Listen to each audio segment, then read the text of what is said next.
pendidikan tinggi ini, karena di antara sekian banyaknya orang ini saya termasuk orang yang tidak berpendidikan sebetulnya. Artinya saya tidak pernah sekolah. Pernah sekolah sebentar sampai sanawiyah kelas 1. Habis itu sudah tidak pernah. Jadi saya itu tidak seperti Pak Lukman, Pak Abdul A'la, ngerti nasionalisme itu apa. Saya tidak tahu. Isme itu tidak tahu. Saya tidak ngomong di sini saja. Kemarin ketika saya menerima anugerah Yap Tiam Hin Award itu, saya juga mengatakan saya ini orang kampung, guru saya orang kampung, saya tidak tahu yang namanya nasionalisme, tidak tahu yang namanya HAM yang konon ide dari Barat abad ke-17. Yang ngerti saya tahunya belakangan saja diberitahu orang-orang ya. Cuma guru-guru saya mengatakan kepada saya sederhana saja, Indonesia ini rumahmu. Gitu aja. Indonesia ini rumahmu, jaga, rawat. Ismu kan dari Barat, saya tidak tahu. Saya dari pondokan, intelek Kendilen. Jadi saya diajari tentang Indonesia, ya begitu itu. Indonesia rumahmu, titik. Jaga, rawat. Kalau orang Indonesia kok ngelempari rumahnya sendiri. Ada orang melempari rumahnya sendiri. Itu pasti udele walik.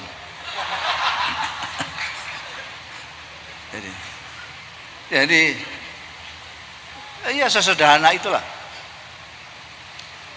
Ini rumahmu, kata guru saya, kiai saya di kampung, ini rumahmu.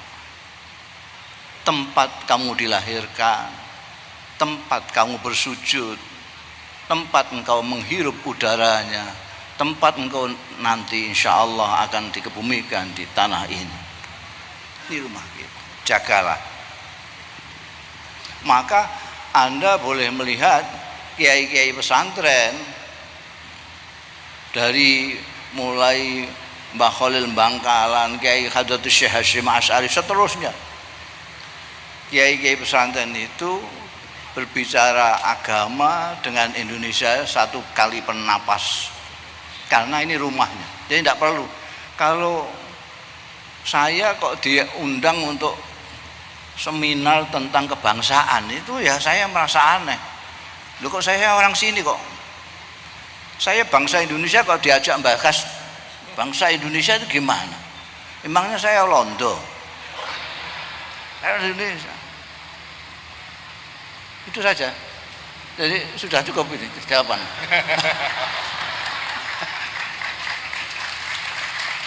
Mau apa lagi? Kalau saya mau jujur, Anda boleh lihat saya mempunyai kurang lebih 9 buku puisi saya yang merekam situasi Indonesia ini sejak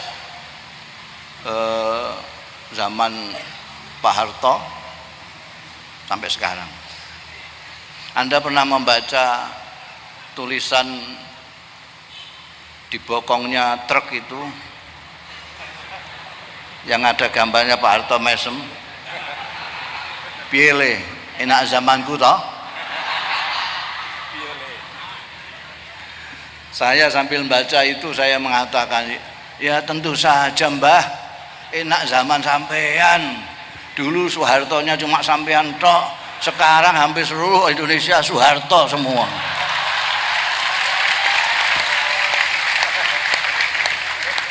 Karena sampean terlalu lama mendidik orang Indonesia. Pendidikan sampean itu model Kanjeng Nabi Muhammad Sallallahu Alaihi Wasallam.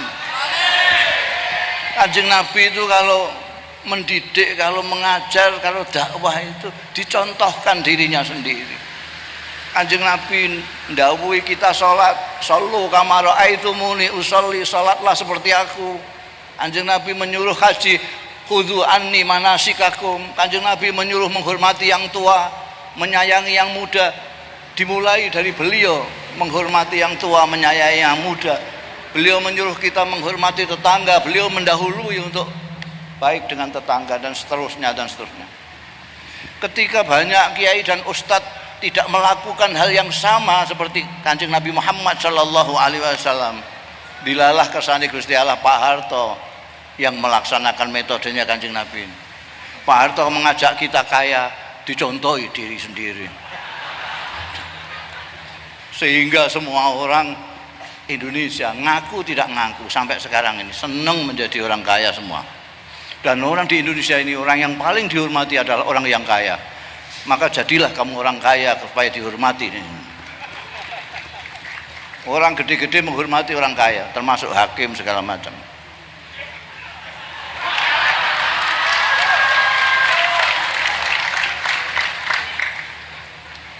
Saya kalau ngomong begini mungkin masih ada orang-orang yang dulu pada zaman Pak Harto memang hidupnya enak, karena kebetulan nasibnya baik, dekat dengan Golkar misalnya.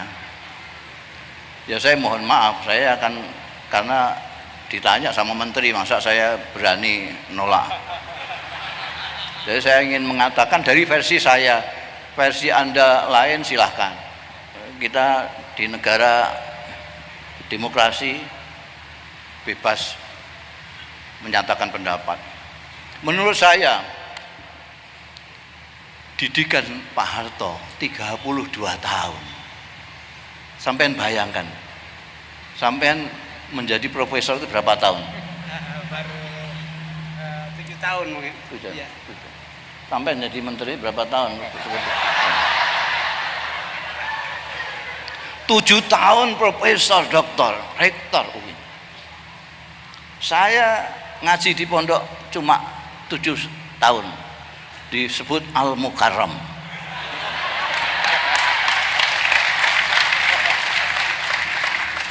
Sampean bayangkan bangsa Indonesia ini ngaji kepada Pak Harto 32 tahun dengan metode Kanjeng Nabi Muhammad SAW.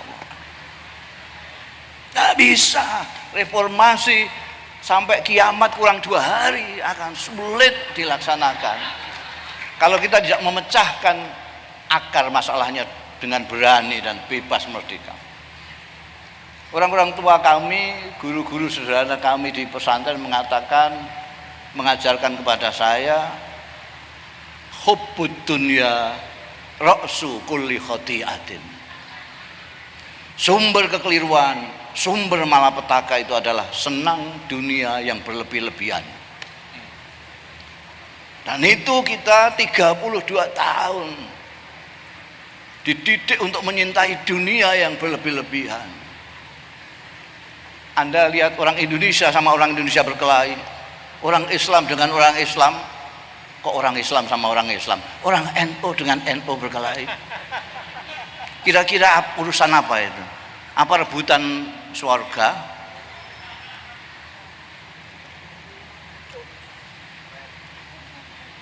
Maka kalau kita tidak mau membalik reformasi itu, ini harus dicopot dulu kepala kita, diganti kepala baru. Tidak bisa.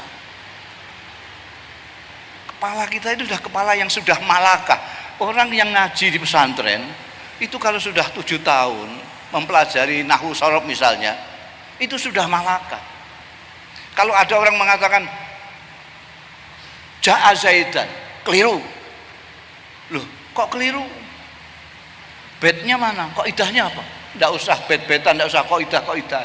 Di telingaku tidak enak. Ini malakah. Ilmu yang sudah malakah itu sudah tidak. Seperti kiai-kiai itu kalau pidato jarang dalil, jarang. Jadi titenane kalau orang kok pidato kok banyak dalil, itu berarti ustadz. Ini yang mic penyanyi ya ini. Oh ya. Saya ini santri tidak ngerti, jadi rupanya harus begini nih. Kamu nggak bilang tadi.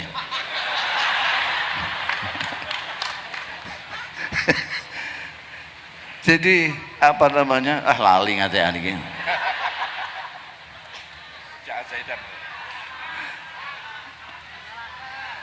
Jadi Malaka.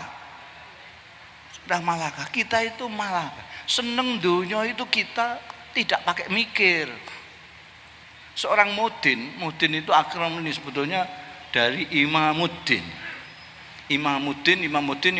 Mudin. Mudin itu adalah pemimpin agama di desa, namanya mudin. Itu kalau diundang orang kaya, tahlilnya sampai 1000. Kalau yang undang orang melarat langsung dungo. Itu tidak mikir, itu Malaka. Di bawah sadarnya ini amplop sing ketok itu. Dan ini makanya tadi ada pertanyaan, kenapa dulu kita begini, sekarang begini? Gimana? Sudah ngalim semua. Ibarat ngaji itu ngalim semua kita ini. Ngaji sama Pak Harto ngalim dan ngamil sudah. Bukan hanya ngalim, ngamil.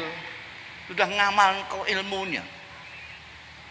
Sekarang sampai saya tawarin ganjaran 5 truk dengan 500.000, milih mana? 500.000 apa ganjaran 5 truk?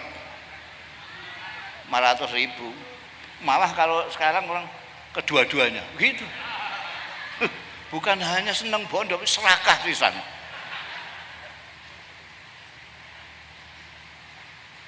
Itu pendapat saya. Jadi saya melihatnya dari situ.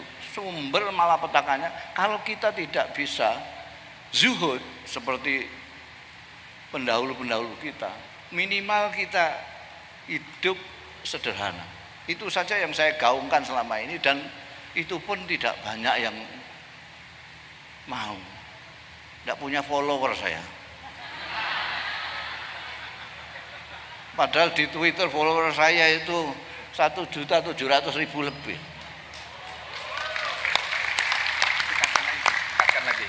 Jadi kalau mengajak sederhana ini kan harus dimulai dari saya.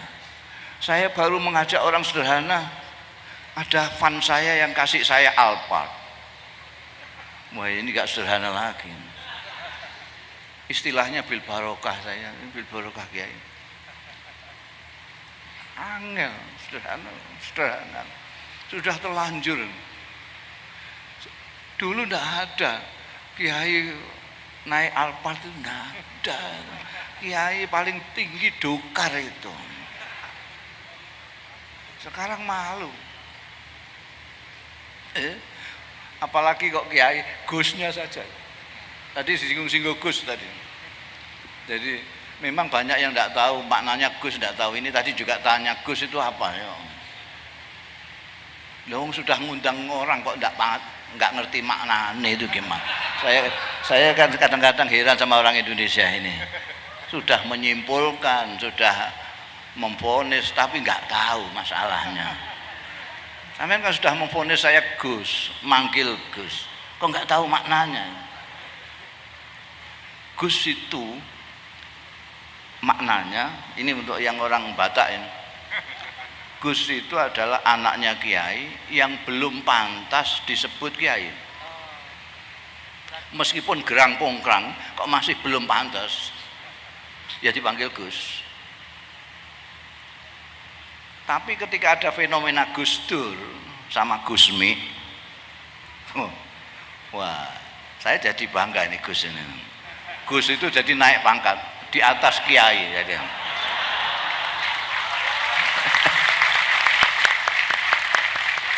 Kalau kiai itu masih biasa-biasa, itu kiai. Kalau sudah Gus, ini kiai yang sudah aneh-aneh itu tadi. Yang sudah mendekati wali lah gitu. Jadi saya kira itu Pak Menteri. Jadi menurut saya itu, saya teliti dari ini kok jadi begini nih. Dulu Dulu itu saya pakai peci begini di Mesir, itu selalu diampirkan orang Mesir dan dipaksa saya memberikan peci saya hitam ini, dan dia bilang ini ada televisi, ada kulkas, ada segala macam, silahkan saya minta ganti apa silahkan. Sayangnya saya nggak punya truk ya, kalau punya truk tak jikui kabeh. Dia kepengin sekali dengan peci ini. Wah, saya bangga, karena bangga saya kasihkan. Nggak usah bil balas, ambil saja. Saya bangga, kenapa? Ya, saya ingin mempunyai tanda Indonesia.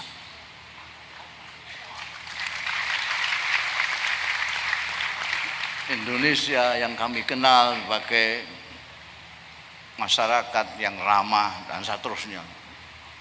Mereka merasakan, karena di sana pernah ada tentara Garuda yang dibawa ke sana, dan mereka bergaul dengan masyarakat sana dengan sopan santun, dengan ramah tamah.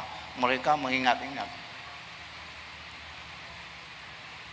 Ketika saya transit di Karachi,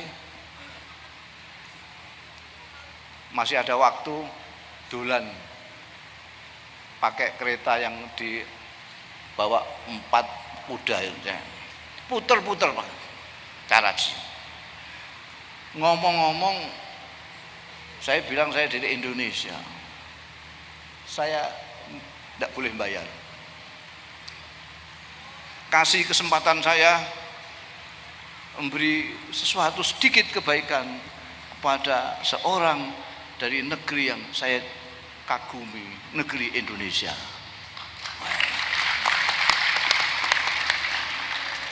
Udah, itu saya kalau ke luar negeri, di Saudi pun begitu. Tapi belakangan saya di Amman menunggu pesawat.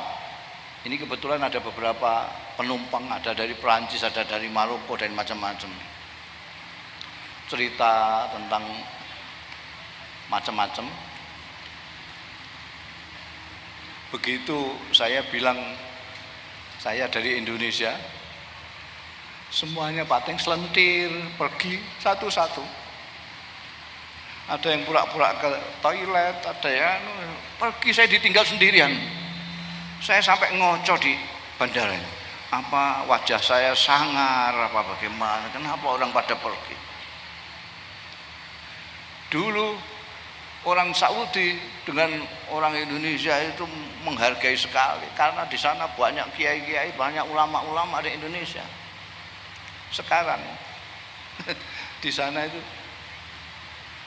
orang kedutaan nasihati saya, jangan pakai batik Gus. Kenapa? Dilecehkan orang sini.